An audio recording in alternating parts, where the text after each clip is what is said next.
नमस्कार मित्रों, astro talkies में आप सभी का स्वागत है। आज जिस विषय की चर्चा है वह योग को लेकर के।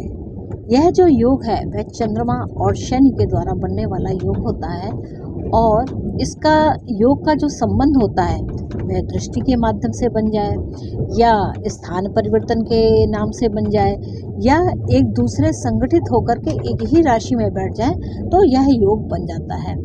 इस योग को विष योग भी कह सकते हैं और पुनर्भू योग के नाम से भी इसे जाना जाता है।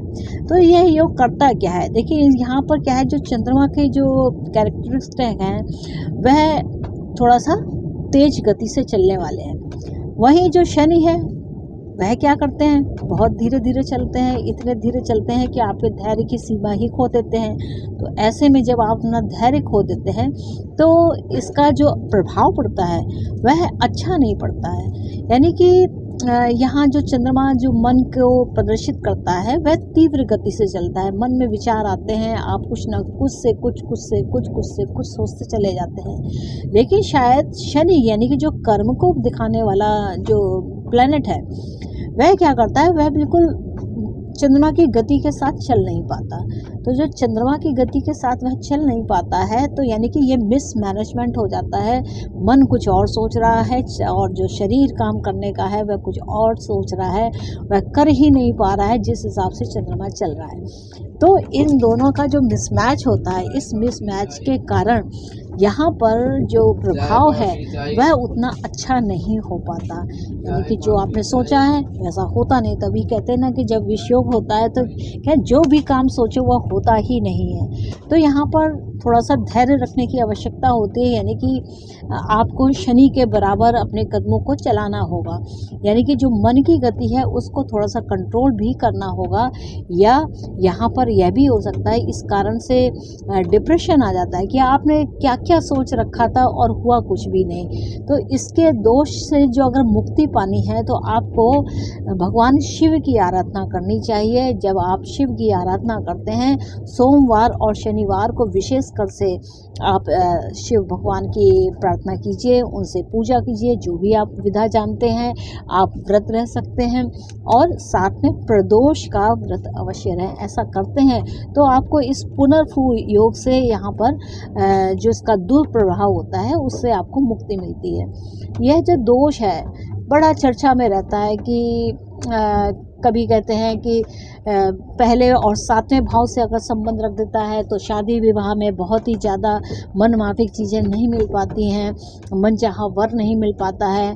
और कामकाज के क्षेत्र में हो यानी कि दसम भाव से संबंध रखने वाला हो, दसम और चौथे से, तो यह आपके मन के अंदर एक अलग सी असंतुष्टि को देता है। साथ में आपकी जो रेपुटेशन है वह भी कहीं ना कहीं थोड़े बहुत प्रभावित होती है।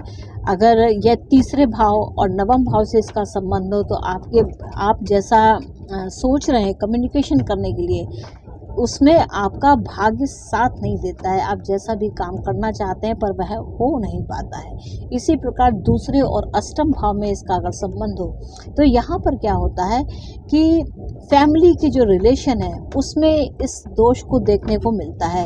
यानी कि फैमिली से थोड़ी सी असंतुष्टि रहती है। 5वें और 11वें भाव का अगर यह संबंध हो तो 5वें और 11वें भाव यानी कि पंचम भाव से लेकर के एकादश भाव में गुरु शनि और चंद्र का संबंध बनता हो किसी भी प्रकार से, तो यह कहीं ना कहीं धीरे से सही, लेट से सही पर थोड़ा बहुत आपको विशेष प्रभाव दे जाता है। उसी प्रकार छठे और 12वें में हो तो रोग से में और अस्पतालों के काफ़ी चक्कर काटने पड़ते हैं। इस प्रकार रहता है। तो देखिए कुल मिलाकर देखा जाए जो कुंडली के हमारे 12 भाव होते हैं इन दोनों में जब इस तरीके से चंद्रमा और शनि का संबंध होता है तो इस प्रकार के दोषों को मिलता है।